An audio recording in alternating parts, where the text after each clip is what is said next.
Hey, Strictly Fishness here. I just wanted to give you an update on my laundry room tanks. I have this one set up. It's pH neutral. It is going to be for a community tank of fish, which I'll wait until they get here to show you. The seller lives in an area with inclement weather, so they didn't feel comfortable sending here. So I said, no problem. They'll get here when they get here. But, it's all ready for them. It's filled with water. Temperature's on point, pH is on point.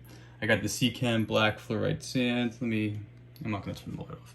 But I added some plants as well.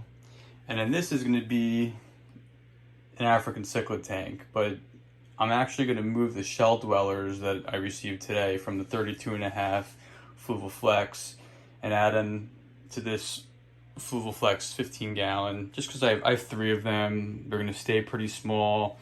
And I think this would be a better place to observe them. I think there's too much room in that other tank for them, and I really won't get to see them too often. So I just wanted to go through the setup really quickly because I don't know if I covered that in another video, and the setup is slightly different from the 32.5 gallon. Here you have this sponge. There's 2 little chambers.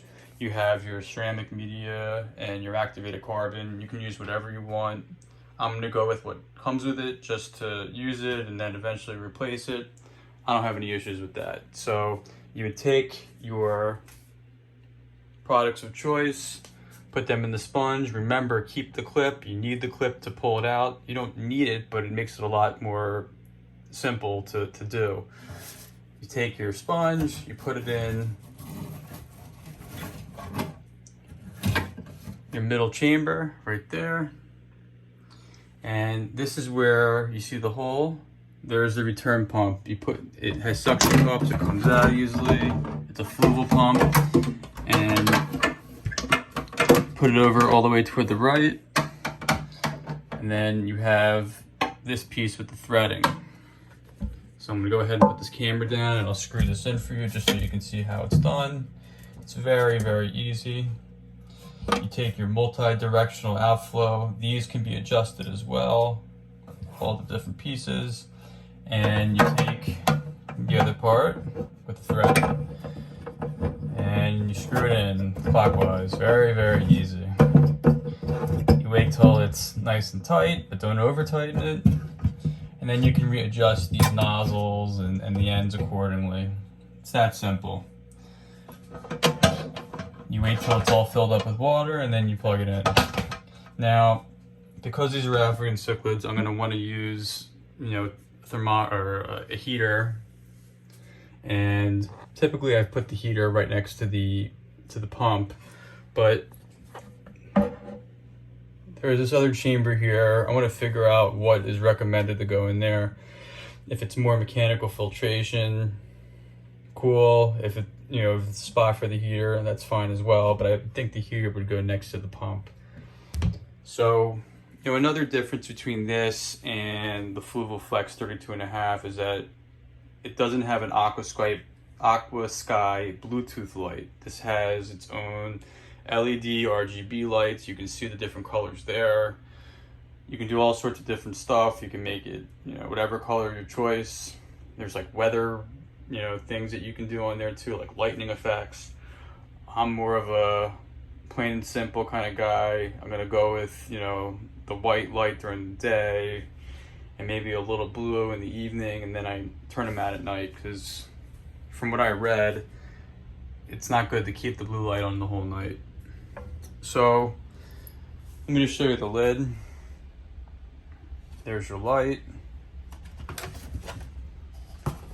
There's your receiver or the sensor for the remote control.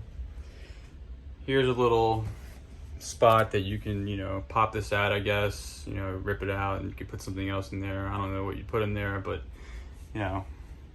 whatever it is, whatever you want to add. There's a little feeding window. And as you can see, this is what it looks like on top. It's a nice tank. It's modern looking. There's a bow front. They come with this self-leveling mat. And I'm gonna go ahead and set this up and get my Tanganyika shell dwellers in here. I put them in the 32.5 gallon today. I'm gonna put them in here so they're easier to see. They don't need as much space as that 32.5 gallon. You can put something else in there, or I can put something else in there. And I'd rather use this for them where they can, do their thing. They can be easily observed by myself and my family and friends that come over to see them. And I'm gonna go ahead and add some carob seed, aragonite substrate, fill it up with water. Make sure that this is all washed out with your media, and then I'll go ahead and turn it on. I will be adding a heater as well, and I'll add the the dry rock, as well as the shells into this tank. And then in the next couple days or so, I'll bring the Tanganyika and shell dwellers in here. But that's pretty much it. These are really nice tanks. I like the way they look, obviously. This is my third one. I got it at PetSmart. I think there's some type of deal going on with these tanks where they're you get $20 off or something like that. So if you're in the market for, a nano tank, I suggest them. I've read really good things. I've heard good things from people who have them. So if you have any questions, feel free to hit me up. You can comment on this video, or better yet, come to Instagram, follow me, Strictly Fishness, and message me, and I'll write back to you. I'm good about that, and I'm happy to help in any way that I can. So thanks for watching, and have a good one.